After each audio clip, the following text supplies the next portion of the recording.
Happy morning friends. காலையில் எழுந்து நல்லா டீ சூடாக குடிச்சிட்டு கொஞ்சம் ஒர்க் இருந்தது, அதை ஸ்டார்ட் பண்ணிட்டேன். என்ன ஒர்க்குன்னு பார்த்தீங்கன்னா, இந்த மழையால் வந்த வேலை. நம்ம ஊரில் மழை பார்த்திங்கன்னா திடீர்னு வருது, திடீர்னு வெயில் அடிக்குது, எப்போ வருதுன்னே தெரிய மாட்டுது.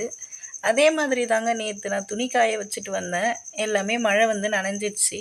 சரி, அதை மறுபடியுமே எல்லாமே எடுத்து வாஷ் பண்ணிட்டு மறுபடியும் காய போட்டு வந்தேன். துணி நிறையா இருக்கேன்னு சொல்லிட்டு பசங்களையுமே மேலே கூப்பிட்டு போயிருந்தேன். அவங்களுமே கொஞ்சம் நேரம் விளையாடிட்டு இருந்தாங்க. நான் அதுக்குள்ளே பார்த்திங்கன்னா துணி காய வச்சுட்டு செடிக்கு தண்ணி ஊற்றிட்டு அப்புறம் எல்லோரும் கீழே இறங்கி வந்துட்டோம். கூப்பிட்டா யாரும் வரல அவ்வளோ சீக்கிரம். அப்புறம் எல்லோரும் கீழே இறங்கி வந்துட்டோம். கீழே வந்து பார்த்திங்கன்னா மதியம் லஞ்சு தான் ஸ்டார்ட் பண்ணேன். இன்றைக்கி என்ன லஞ்ச் பார்த்திங்கன்னா ஒயிட் ரைஸு ரசம் வைக்கலான்னு சொல்லிட்டு முடிவு பண்ணியிருக்கேன். ரொம்ப சிம்பிளான லஞ்சு தான்.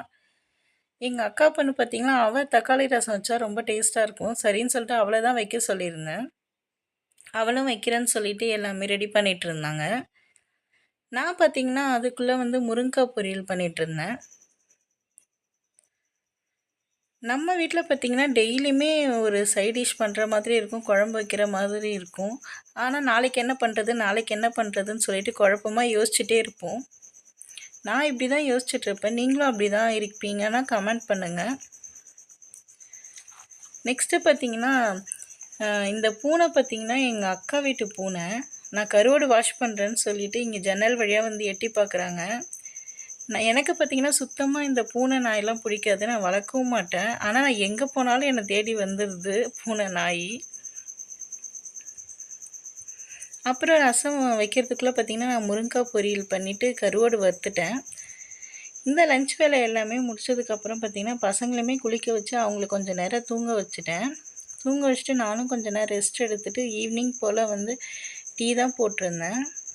என்னுடைய பசங்க பார்த்திங்கன்னா டீ குடிக்கவே மாட்டாங்க. அவங்க எப்பயுமே பால் தான் குடிப்பாங்க பிறந்ததுலேருந்தே. திடீர்னு நாங்களாம் குடிக்கிறத பார்த்து அவங்களுக்கும் ஆசை வந்துச்சு. சரின்னு சொல்லிவிட்டு கேட்டிருந்தான்னு சொல்லிட்டு அவனுக்குமே கப்பில் கொஞ்சம் ஊற்றி கொடுத்துருந்தேன். என் சின்ன பையன் மட்டும் டீ குடிச்சிட்டு இருந்தான்.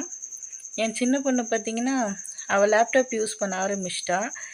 நம்மளுக்கெலாம் வந்து ஸ்கூல் காலேஜ் படிக்கிற வரையும் லேப்டாப் பற்றி தெரியாது. இப்போ இருக்க பசங்களுக்கு பார்த்திங்கன்னா 1 வயசு 2 வயசுலேயே எல்லாமே தெரியுது. உங்கள் வீட்டில் இருக்க பசங்க இப்படி தானா சொல்லிவிட்டு கமெண்ட் பண்ணுங்கள். இந்த வீடியோ பிடிச்சிருந்தா லைக் பண்ணுங்கள், ஷேர் பண்ணுங்கள், கமெண்ட்